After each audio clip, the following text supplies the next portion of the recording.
Good morning, everyone.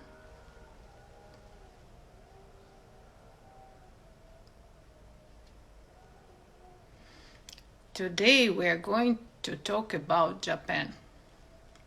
I don't know how about you, but I always was very intrigued by this country. I think it's the most secretive, the most interesting and mysterious country.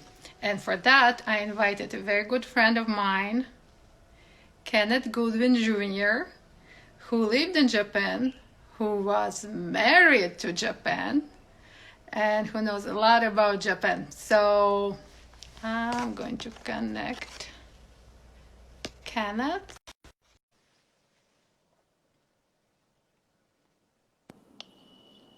Hey, Well, hello. hello. Married about Japan. Yes, please. So I this took is you. how long did you live in Japan? Wow, total. I was an exchange student there, Oh wow. Tatiana, Mm-hmm. 26 years ago. So I'm Mm-hmm. kind of revealing my age. I would say about total 10 years back and forth, Mm-hmm. between being an exchange student and then as a graduate intern and then as a Mike Mansfield fellow, and then going back and forth for business. I do that frequently. And then, of course, as you mentioned, I got married. I got married to Japan. I got married in Japan I and know. divorced in New Jersey. It was Don't in figure that Jersey. out, Your Japan was Mary in Japan was in New Jersey. Why not? Listen, right? Don't get world is divorced in New small. Jersey. Right, right. So, But what can you tell me your first experience, first impression of Japan when you just arrived, this student, young guy, and then this Japan, very you know, mysterious, very conservative country. How did you fit in? What shocked you the most at first when you just came in? wow, that's a very good question, Tatiana. I would, I grew up in Hoboken, so I grew up in New Mhm. York, Right. New Jersey. So for me, I was always a city boy, and then I went to undergrad in North Carolina. So I went down south, and as an exchange student, I've read a lot about Japan, about the history and the culture, the keiretsu, how they do business. That always enticed me. The fact that the Japanese was good in making cars and electronics and computers and things like that. So when I got there, I knew Tokyo was a big city, but I didn't know it was so advanced. So my first time in Tokyo was like, holy crap. I mean, I'm like, they're like 20 years ahead of us. Really? And I'm sitting, yeah, very futuristic, lights everywhere, and I'm sitting here like, whoa, this is this Hold is on. Tokyo. So hold it now. Uh-huh. But then I went to the outskirts called Machida. Machida is the outskirts of Tokyo. Beautiful town, Tatiana. You can see the mountains of Mount Fuji. And what I saw there was a big difference than the actual city, the main city in Tokyo. The people are more reserved and calm. They were more with nature. And they were just beautiful people. Downright beautiful people. A lot of good values and culture and everything else. And that's when I started to say, hey, there's something going on here. It's a balance. And that's how I started to get more involved in the culture and the people and everything else. And the language actually helps. It humbles you. So you speak So Japanese? I still speak Japanese. When I first started to learn Japanese, it took a lot out of me because I was so used to passing like all these tests with 95s and 100s and everything else. The Japanese language, that was a language where I failed. I failed a lot. And yes, my worst grades You know, were they saying that there are two most difficult languages on earth. It's actually Japanese and Russian, and I think Japanese it's even harder than Russian. So I have no idea how you did it. Even for me being Russian, I still make some mistakes in grammar when I write. So for foreigner, I don't know. Well, that's the beautiful thing about the languages, the Russian and the Japanese, is that there's room for making mistakes. And the Japanese, they don't really speak as much because they're constantly thinking about what to say and how to say it. Really? Yes, So that they're was the very self-centered, you can say. very self-centered and very conscious and very Mm-hmm. aware. Mm-hmm. Very aware because the language forces you to be aware with who you're speaking to. Oh So wow. you can be speaking to a sensei or you can be speaking to your family members or so you have to be very cautious and because you don't want to disrespect anybody. Of The course. goal is that you want to be very respectful with the language and you want to get proper rights. And I So would imagine that it's a different language that you use for each of those. Either you speak yeah, with sincere family or friends. definitely. There's a big difference in like, and you and I were friends. So there's things that I would say like tabadu, which is to eat. But if I want my sensei, it's meshi agari my show. Oh wow. Wow, right? Big difference, right? Which is the much more polite. But in Russian we do that too. Actually, we have that same thing going on. Oh, for real? Yeah, Now, what? Why? different way of Is it because you want to, be out more of respect? respectful. Yeah. Absolutely. You really like distinguish one people from other people, kind of like especially people that you have a lot of enormous respect. Then you just like you're not even talking to them first. They're supposed to talk to you. So we do this kind of things as well. We have big influence from Asia, actually. Every Yeah, angle. yeah. Was it's part of the society. Mm-hmm. Japan is a society that's known for having villages. And in the villages, you had different levels of people in the villages. And also the religion. Buddhism came from India. So it's not from Japan. It came from India. Shintoism, which is originally Japanese. And they don't call it a religion. They call it a way of life. Hmm. And Can you yes, interesting, talk right? more about that? Yeah, it's interesting. So the way of life is Shintoism is based off what they call kamis, and kamis are gods.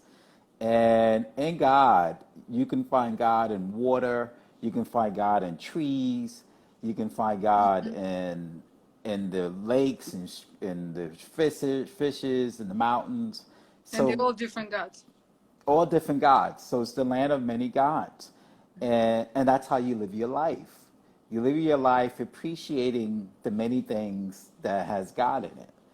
And that's Shintoism. And you can see this level of appreciation all throughout Japan. I mean, everywhere you go, they appreciate the food, they appreciate the mountains and the water, and so when you do visit Japan, it's one of the more beautiful countries in the world because they take time to conserve the land and the air and everything else. And even when they serve Japanese food, it's not just served to you. They don't just throw the food to you and say, "Here, have the food and Yeah. eat it." It's nicely done and made, and they take time to do the really finite things, and it's all out of appreciation for the gods. Oh. And I know, right? And take that. I'm Now, from the now that West. you're saying that, now I start thinking how I'm gonna eat sushi next time. Well, next time when you and I are together, I'll take you to a nice sushi place. And you appreciate it. You appreciate no disrespect to the Chinese food. I think Chinese food is great, but you see the differences between Chinese food and let's say Japanese food, and the preparation of it. And in Japan, it's the bowing, it's the pouring of the sake, it's the where how to use your hashi, your ohashi is your my God. I'm speaking in Japanese now. I'm speaking to you. Yeah, I'm waiting for you to translate. Now I'm reminiscing. Your chopsticks. Right, okay. Right. How do you use your chopsticks and things of that nature. But you imagine, I'm from the West, so I'm from New York. I'm this kid from New York, and I go to Japan, and the culture was just completely new to Upside down. me, Absolutely. upside upside down, and it changed my life. And as I've grown older in my age, I've actually come to appreciate it more. I really do. I meditate more. As you know, I like to spend more time in the woods. And part of that, Tatiana, is in Japan they call it what they call wood baiting, forest baiting. So the idea that you go out to the forest And the forest gives off this kind of air, and it's good for your skin. It's really, really good for your skin. And it helps with the way you think and how you feel. It's a Well, natural high. It's a natural high. And I love doing it. I actually love going out and going to the forest and meditating, looking into the lake and looking at the fishes and at the sun and things of that nature. But there's a lot of stories as to how yeah, I got that it way. sounds like you learn a lot from Japan. So you can say that time kind of stops there. Yeah. People find themselves there. It's interesting. What happens is a lot of people go there, and because there's this focus on finding yourself and reflecting in yourself, you find who you are and where you want to be. So there's this sense of self-reflection. And the way I got to that point, it's my first experience with Shintoism, was with a dear friend of mine. I'm still friends with her to this day. And at that time, as an exchange student, Tatiana, I was the first African American at this school. Wow. And that was wow, it was a lot. It was a lot to deal with. It's like, how do you be the first African American Yeah, student? there Now we is a had lot of responsibility, and again, everyone will be looking at you, right? So you need a lot of attention, and I guess the exactly. girls as well. Well, we can't talk about that. Okay, we're not gonna talk about that. Let's go back to gods. Let's talk about the gods. But this school is called Auburn University, and it's based. The sister school is Oberlin in Ohio, and Auburn. You mentioned about women. It had a large population of women. It was about a good 70% of women students, Wow. and I being the first African American. Now we had a British African who was there, who's a dear friend of mine, Jason Comrie Taylor, and he's my attorney. He's my corporate attorney, and but they didn't give much attention to Jason because he's British, but they gave more attention to me because I came from America. So all of the conversation and attention was towards me as an African American. So imagine all these people coming to me and asking questions and how you doing and things of that nature. I used to have the police officer follow me throughout the community. Wow. But they yeah. To make But they sure only that you're okay. yes, exactly. Exactly. No, it's beautiful that you said that. That's exactly it, Tatiana. Unlike in America, in Yes. Japan, it was because they knew I was part of the community. And they said, hey, you're part of the community. We know that you're a student. We want to know you're all right. And like, how are you doing? I mean, how are things going in Japan for you? And that was my first experience of the police officer really saying out of respect, we're here to help you and everything else. But my good Japanese friend, she saw the pressure. She saw that I got so much pressure. And she took me to a park. And we stayed at a park from 8 o'clock to 1 o'clock in the morning. And that park had a lake. And we watched. She said, I want you to look into the lake. And I want you to see the reflection of your life in the lake. And then she asked me, she said, yeah. And I'm like, Beautiful. wait, That's very yeah, beautiful. yeah. And I'm saying to myself, okay, and she's a beautiful woman. I'm like, ah, man, I need we to get. reflect on my life. What about you? Do I do that too? John? I'm saying, let's get more beer. Let's reflect on each other. Okay, You Kenneth, know? let's go back to Japan. You So talked to me. You talked about your escapade, love escapades, in another one. Now another it's one, Japan. right? But she basically had me to look in the lake, and then she said, I want to see the stillness, you to see the stillness in your life in the lake. And then she said, what are you? You're a lake, a stream, or ocean, or a river? And I didn't understand at the time. I said, okay, that's a good question here. Because the ocean is very open. It's open, it's a lot of things in the ocean. The river is very narrow. the stream, stream falls into the river. And then she said, the lake is peaceful. And I said, I want to be like the lake. I want to be peaceful. I said, at this point in time of my life, with all the things that's happening, I need to be the lake. And she said, you have to become the lake. She said, you have to find in your life how to become like that lake. And you have to let everything go and be still like the lake. And that right there taught me That's the lesson amazing. right there. Oh, Yeah. sure. Is that the one that you married later on? No. I didn't think so. She's the ocean.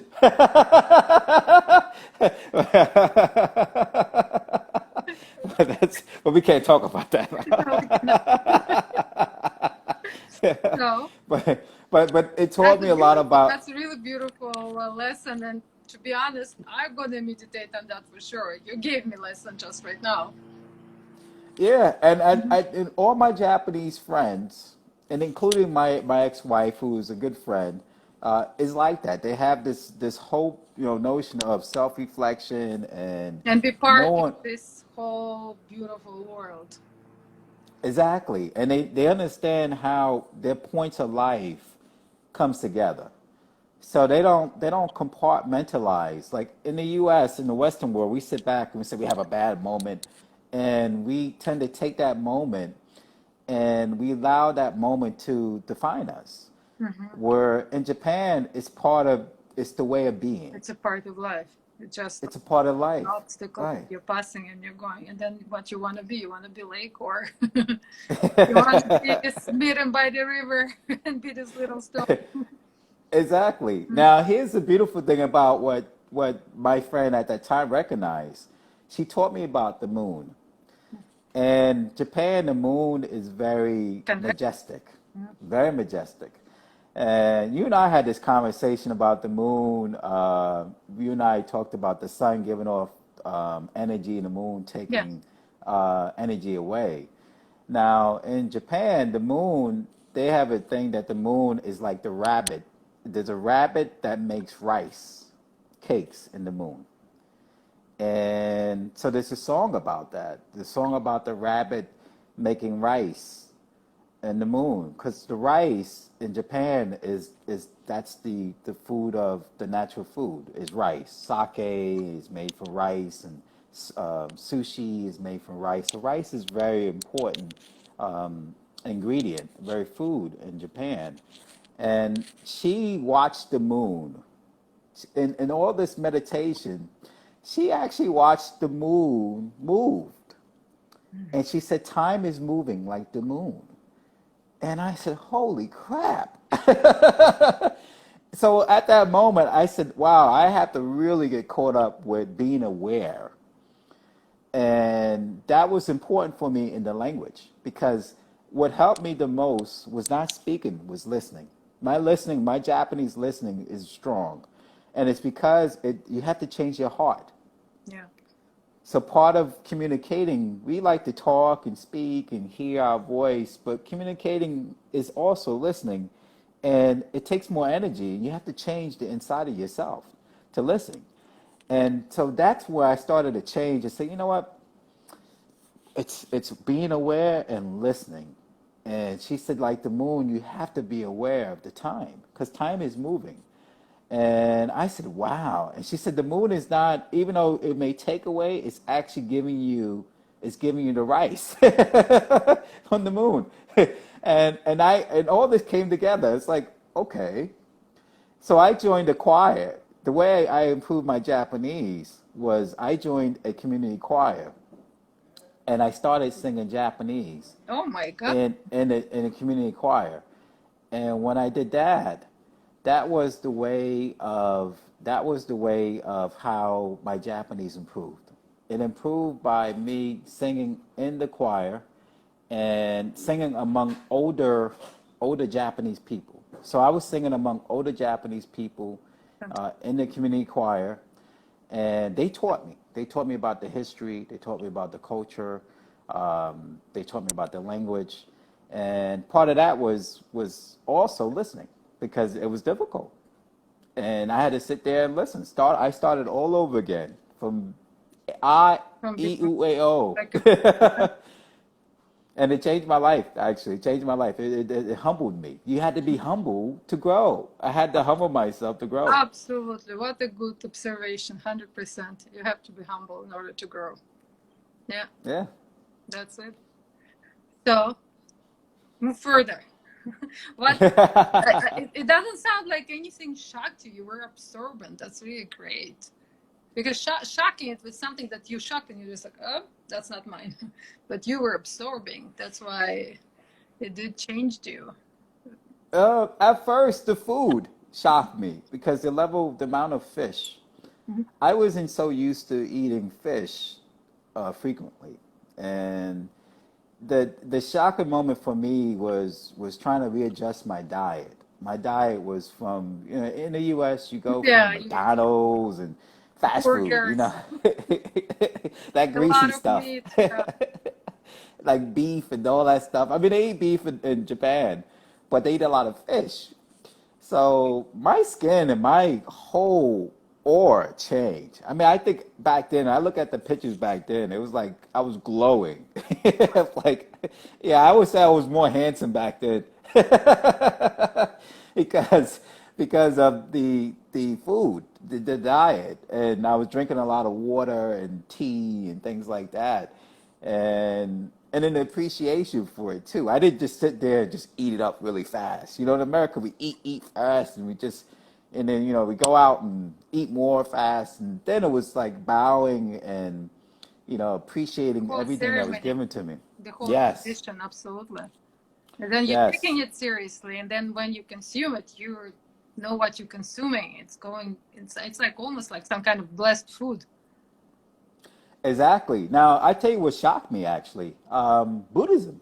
Mhm. My experience with Buddhism, because Shintoism, Buddhism is two completely different type of way of being. Buddhism is what you find where you go to the shrines and temples. So if you go to Kyoto, and Kyoto is one of the more beautiful cities in the world. That's where you see the Golden Pavilion and the Silver Pavilion. Some of the pictures I sent you were from Kyoto. The geisha woman. They have a small geisha area, and I know you will love this, Tatiana, because you're very fashionable, and the fashion in Japan is wonderful. I mean, it No is doubt, no doubt. by far one of the more fashionable cities in the world. There's a lot of people from Russia. A lot of your Russian models Mm. are in Japan. Yeah. And when I lived there 8 years ago, I lived among a lot of Russian models, and they were out there because of the fact that the fashion was there.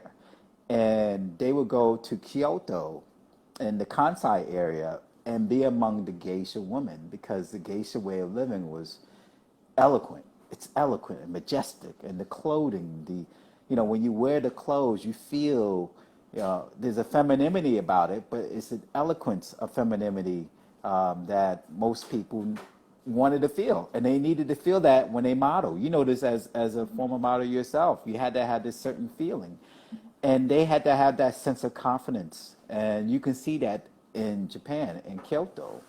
Now, when I went to the temple for the first time, what caused me to be a shock was the amount of smoke. Really? Yes, there's a large amount of smoke, and because they use a lot of incense. Oh, okay. And That's kind of yes, smoke because I was like, for people who's really caring about environment and the gods that lives in this environment, to put all this smoke, how it's possible? Other essence. Okay, that's very good. I just had yesterday a live with a friend of mine. We were talking about essence and how essence actually influence you. It's completely new world. It's like making you like 3D image, like 4D image. So this one, that's amazing. So Japanese people do use that. Fantastic. Do a tell. lot, a lot, and that was to me when I first went in there. It was strong, so I wasn't used to having this amount of incense coming in. So before you get into the temples, you have to clean your hands. There's a thing where you have to take the water and you have to put in your hands back and forth. And then you have to pray. And of course, you have to take off your shoes. You never go into a Japanese a building or apartment with your shoes on. You always have your shoes off. So they keep the dirt from the outside going in. And the level of incense was, whoa. I'm like, whoa, you can get high. You can get a rush. Okay. It was, I wasn't used to having that amount at me at once. And what they did was they had it all over the place. So that was their way of honoring the gods. And then, of course, depending on the season, they would have fruits and they would have flowers, vegetables. They would have all these things honoring the gods. And so you had to sit there and bow over and pay respect to the gods for giving fruits for the season or for the flowers or for the air and things of that nature. And then taking that incense. So that was tough at first. And then, of course, hearing the chimes was beautiful. Hearing the bells when they go and they play the bells, because the bells was the way for part of meditation. So you hear the bells to meditate. And that, to me, was my way of getting caught in myself and doing a self-reflection. And again, going back to appreciation. But it was helpful when they had the festivals, because I love the festivals. The summer and winter festivals, unbelievably beautiful. Beautiful festivals where they have people dressed up and they're carrying people and they're carrying the gods and they're dancing with music and flutes and things like that. And so the level of appreciation that you have for the air, the mountains, and everything else was because of going to these Buddhist shrines. And you went there for everything. You went there for knowledge. You went there if you were having a kid or a baby. You want to have a healthy life. Or if you want wealth, you go there for wealth. You go there for safetyness of family. So there was many reasons why you went to the shrines. And it was part of your life. And Shintoism was a little bit different. I always been taught that Shintoism was more towards death. That people practice Shintoism when they go down and pay respect for the spirits. So they go to the mosque. And they do it in a way where it's a beautiful ceremony. So the monk goes and pays respect to all the spirits, and they spend time at the mosque talking to or feeling the old spirits. So the spirits has never died. You have to respect the spirit. You have to respect the spirit. And that's like in your name. That's why the family name means so much, because you're respecting the spirit of the name. And it took me a while to really get all this, Tatiana, because I'm like, oh my God, like there's points in my life there, different points where, I didn't understand it. And as I got more into the culture and lived there longer, and I was like, okay, this is making sense. And it helped me in my business too, when I was doing business there, because you can kind of see that in the business culture and how people were acting. And how they treated you and why they were, working together, and they show respect towards you, and why they bow and how they bow and things of that nature.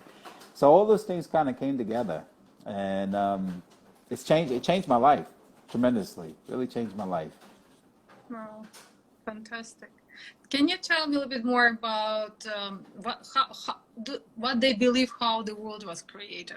Is there any main god? Is there anyone who's manager of all gods?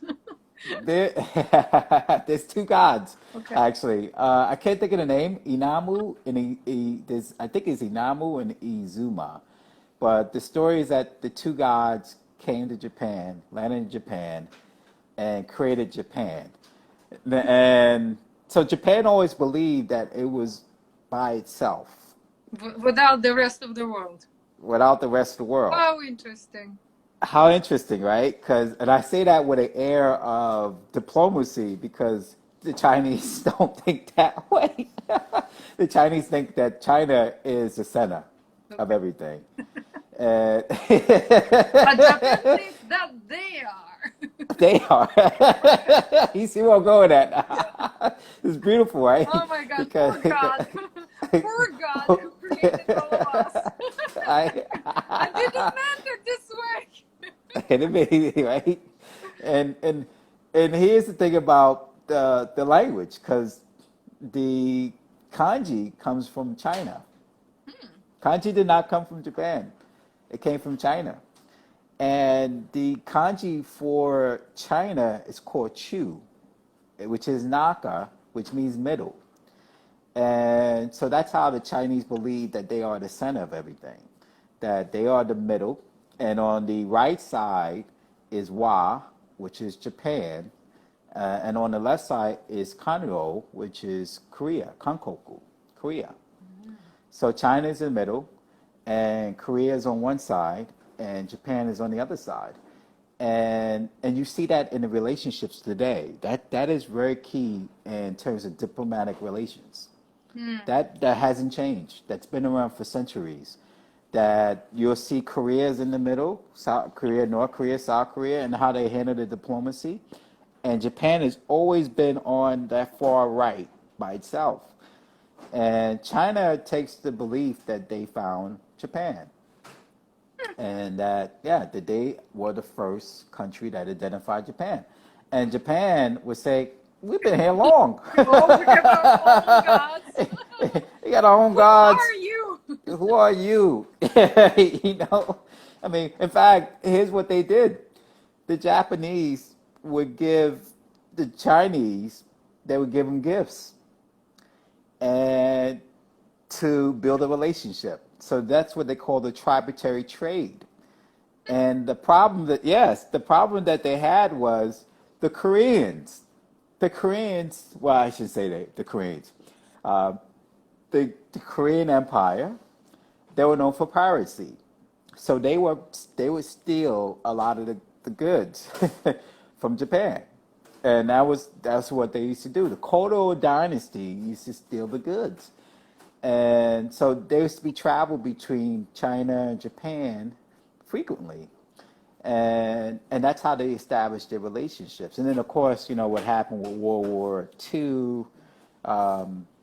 Now, to this day, that is a sore eye for those countries. Yes, that World War II, you know, and I'm have a lot of Chinese friends, Korean friends, and Japanese friends, but that's one of the things that I don't talk about because Your friends it's love like, all of them.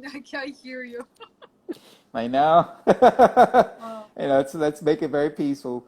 But you know, Japan had the belief that they wanted to save Asia, and that was their belief.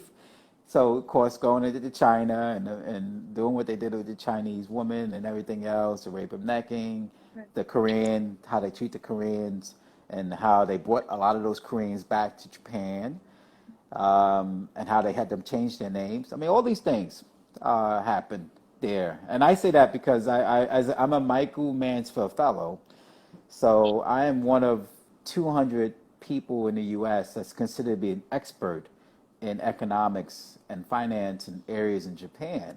So I got trained by the State Department, and I worked at the Japanese Diet. So I worked with a lot of the Diet members, and been in meetings with the Chinese and the Koreans, and they're very, very particular about this topic.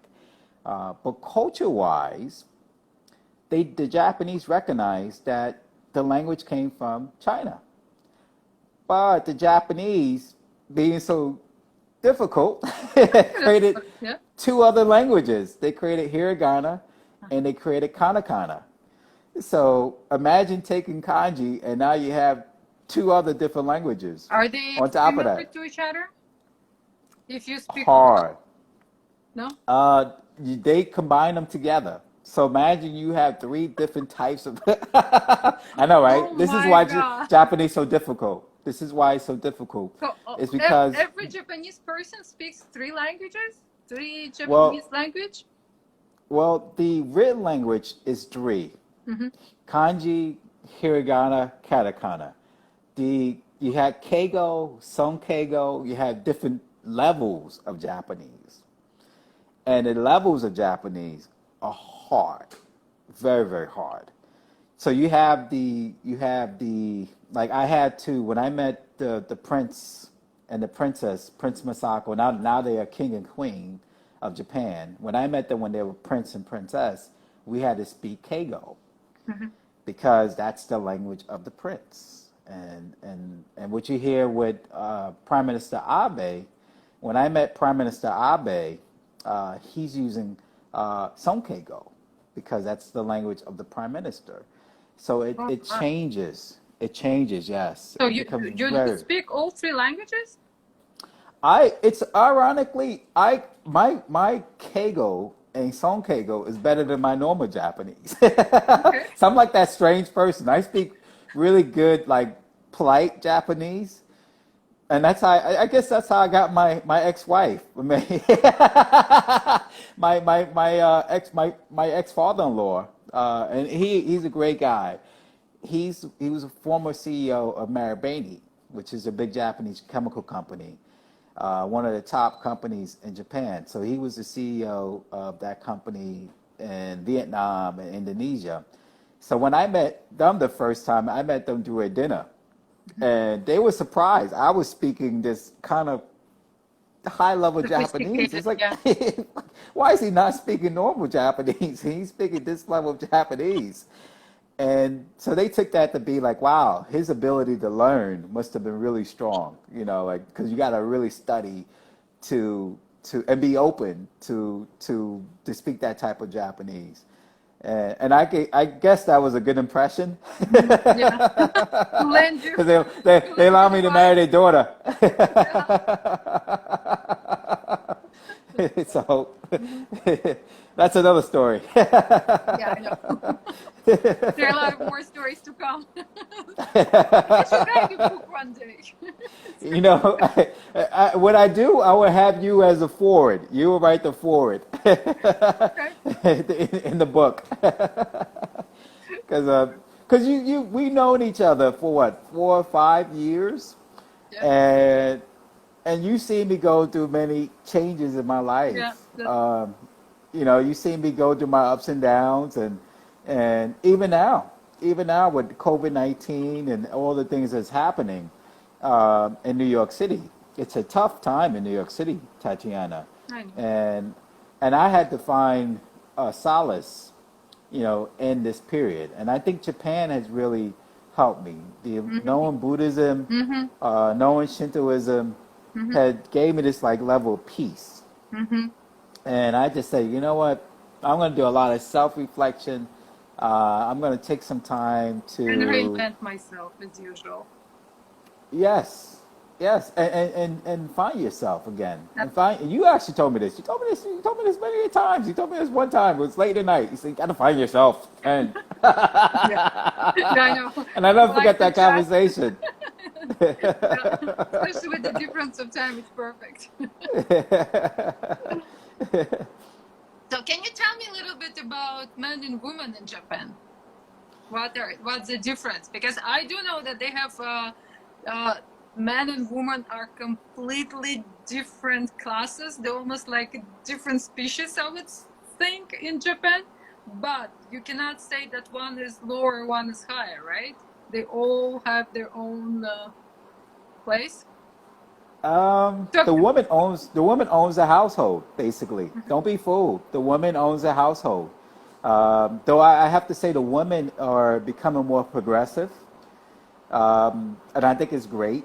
I'm a kind of biased towards, and I don't want to disrespect my male friends, but the women are really, really, really, really smart, very smart. Japan literacy rate is one of the highest in the world. mm, So it's 99, 98% literacy rate, meaning that that's everyone reads. Everyone reads. It's unbelievable the level of knowledge that that country has in terms of reading and research and development. And I say probably more so college level, right? even below that actually. It goes actually into elementary school system, Hmm.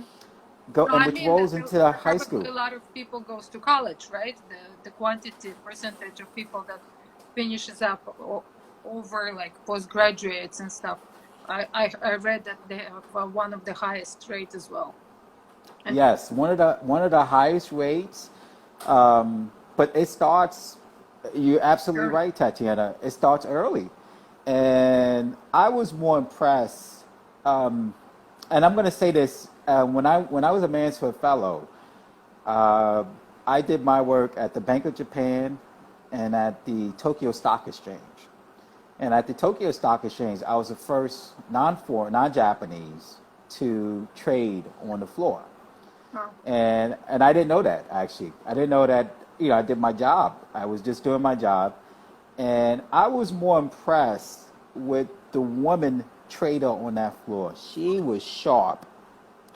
We had a lot of males on the floor, but that woman on that floor was unbelievably sharp as nails. She was the one that trained me about front running and market manipulation in Japanese.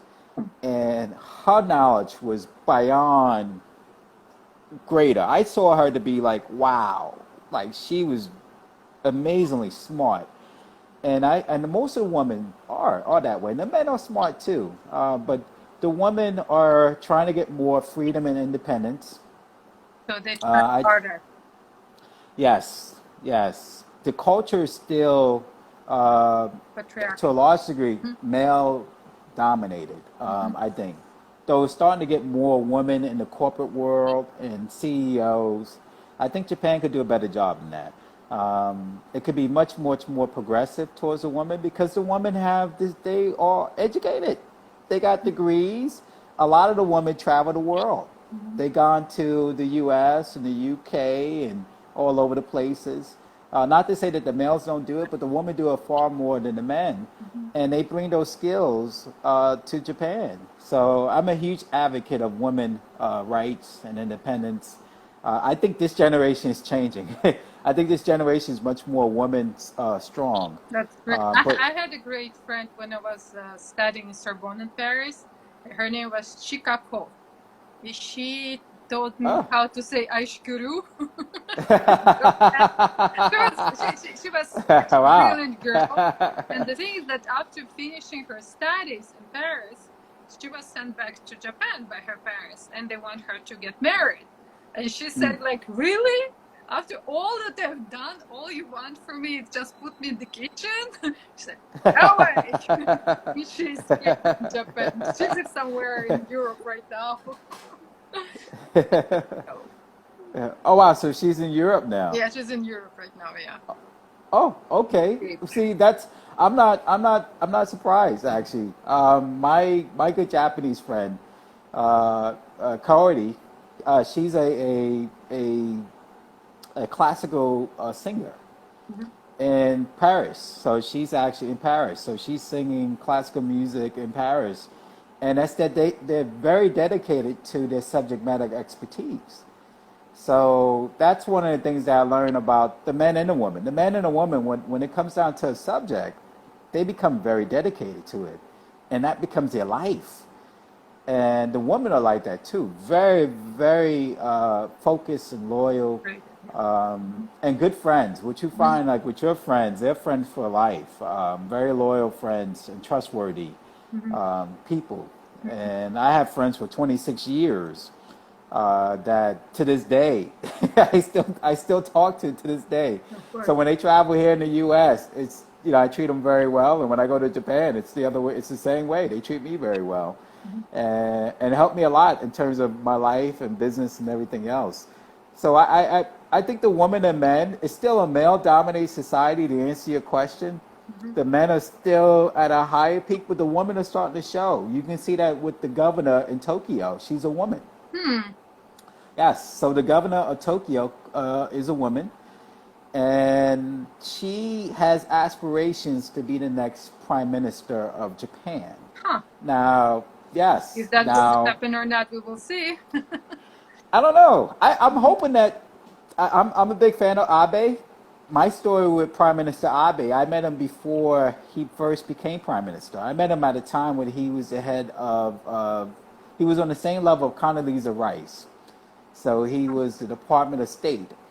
And the first time I met him was when in DC, we had a private event, And so they invited about 20 of us, about four Mansfield fellows, including myself. And of course, I was the only African American. So I stood out. Yeah. And I stood out. And he did something to me to this day that was really respectful because they were asking us questions about Japan and about the U.S. economics. And I wanted to reach out to him and talk to him. And it was hard because there were so many people that were in front of me. And what he did was he found a way to go to the side and push me to the side. And he gave me his card and we talked. And I thought that moment right there was a great moment. And he said, I'm looking forward to meeting you and again in Japan. And we met again in Japan several times.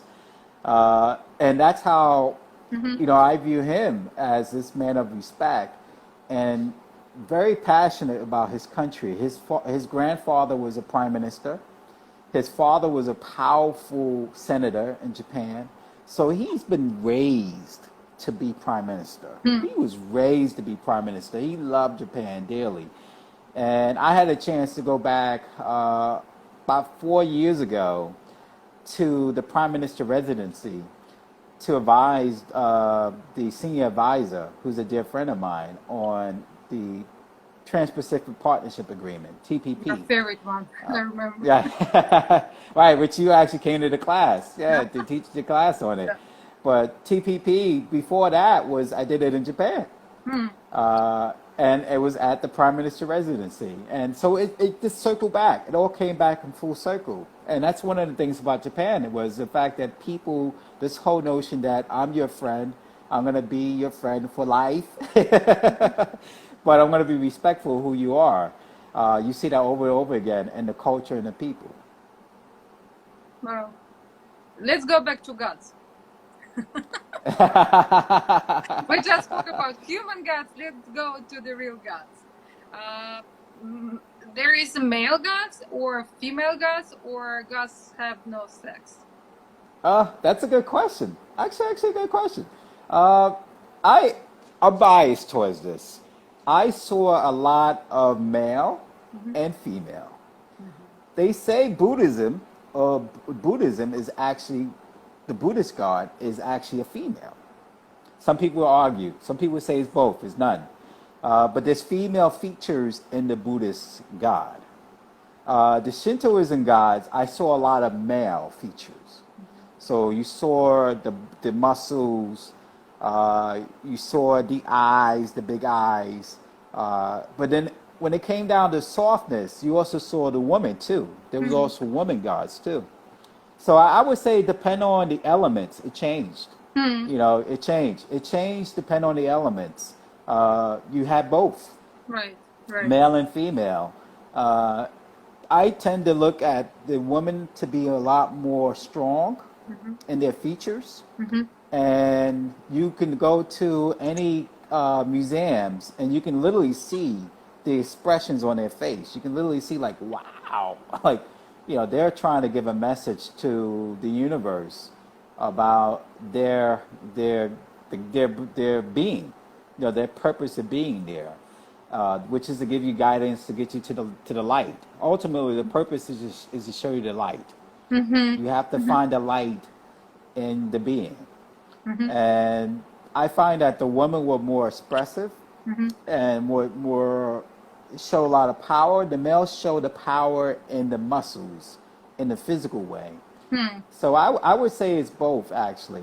I would say it's both. I don't think the gods fought each other. I don't think they fought each other. Like, Okay.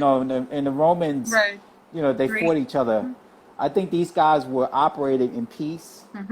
And you had to have the like festivals. Japanese people, actually. So each of them responsible for their own thing without interfering, and very respectful in case of interference with each other, right? Exactly.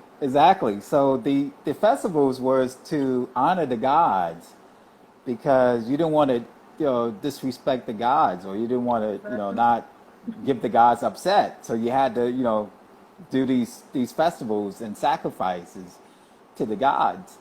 And then they would bless you with new rice or new flowers or everything else, or cherry blossom trees and things like that. And that was the beautiful thing about it, was that there was this air of what they call heiwa. Heiwa is peace. And the flows, you got to keep the flow. Because if you don't keep the flow, then that's a problem there. You don't want to disrupt the energy. You and I talk about the energy. You don't want to disrupt the energy. Right. And the gods were there to help you with energy. They do the flow. Is there They do. afterlife? And she Uh, wow, that's a good question. I don't know. okay. You never I went don't know. that far. I never went that far. I don't know. Okay. But what I do understand in Shintoism, there is this notion that the spirit doesn't die, that the spirit, moves, and you have to be in rhythm with the spirit. If you're not in rhythm with the spirit, then there's problems. And you see that a lot in Hollywood movies. If you think about the Hollywood movies with the kind of the Japanese girl with her hair Yeah. backwards, and she's focused on trying to destroy the community. Right. Well, That's the bad that's spirit. that's the spirit you don't want to bring on. Uh-huh. So And Japanese and people are conscious about that, and they're trying to live accordingly. right, and that was the whole issue, is that if you don't find that the rhythm with that spirit, then you're gonna have this bad cases of examples happening to you. It could be the after spirits coming back to warn you. Right. It could be somebody else taking on a bad spirit Mm-hmm. and leading you in the wrong way, in the wrong path. You just have bad karma. The Mm-hmm. karma is not really good. The energy will kind of drop, and then that's the level of depression. So people get depressed a lot in Japan, Mm-hmm. actually. So I think that's part of it, because they're not in the same wavelength.